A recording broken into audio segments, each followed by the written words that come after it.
Salam uşaqlar, fizika toplu ikinci hissədən situasiya nömrə 8-ə baxırıq. Mütləq qeyri-elastik toqquşma hadisəsinin araşdırma dərsində impulsu P1 bərabərdə 20 kiloqram vurusu metr bölü saniyə olan kürəni digər kürəyə müxtəlif sürətlər verilərək toqquşdurulur.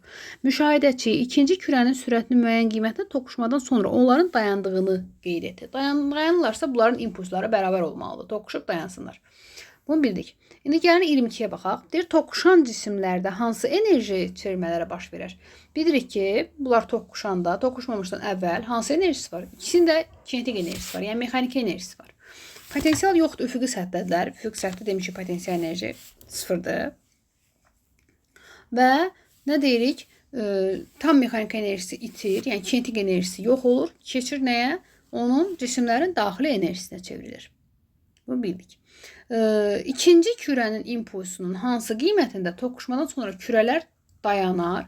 Biz dedik ki, elə bu ən birinci qurduğum cümlə 23-də. Birincinin impulsu P1 bərabərdir 20-dirsə, ikincinin impulsu da elə 20 olmalıdır ki, P1 bərabərdir P2 olmalıdır ki, bu cisimlər toqquşub dayansınlar. Yəni, impulslar bir-birinə bərabər olmalıdır. Və toqquşmadan sonra sistemin tam mexaniki enerjisini və itirilən mexaniki enerjini hesablayın. Toqquşmadan sonra tam mexaniki enerji dedik ki, toqquşub dayanacaqlar, sıfır olacaq. Tam mexaniki enerji itəcək, keçəcək daxili enerjiyə. İtirilən mexaniki enerji isə bunların kinetik enerjilərinin cəmidir. Yadda saxlayın. İndi gəlin biz bunların birinci P1 bərabərdir M1 V1 düzdürmü? Yəni 20 bərabərdir 1 vurulsun V1. V1 də nəyə bərabər imiş? 20 imiş. Yəni birincinin sürəti, bax birincinin sürəti V1 bərabər imiş 20-yə. 20 metr bölü saniyə. Onda ikincinin sürəti nə olacaq? P2 də 20-dirsə, o da bərabərdir M2 V2. Yəni 20 bərabərdir 2 vurulsun V2. V2 də bərabər oldu nəyə? 10-a. Deməli, bunun da sürəti 10-dur.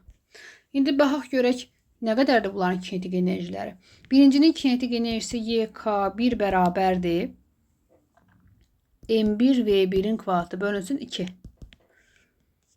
M1 nədir? 1 kiloqram. V1 20-dir, kvadratı 400 bölünsün 2. Bu da elədir 200 joule. İkinci isə M2 V2-nin kvadratı bölünsün 2-dir. M2 2 kiloqram, V2 10'dur, kvadratı 100 bölünsün 2. Bu da nə eləyər? 100 joule. Deməli, əvvəl bunların toqquşmamışdan qabaq bu qədər kinetik enerjiləri var idi. Toqquşdu, yoxa çıxdı. 200 üstə 100. Nə qədər yoxa çıxdı? 300 joule enerji yoxa çıxdı. Bitdi.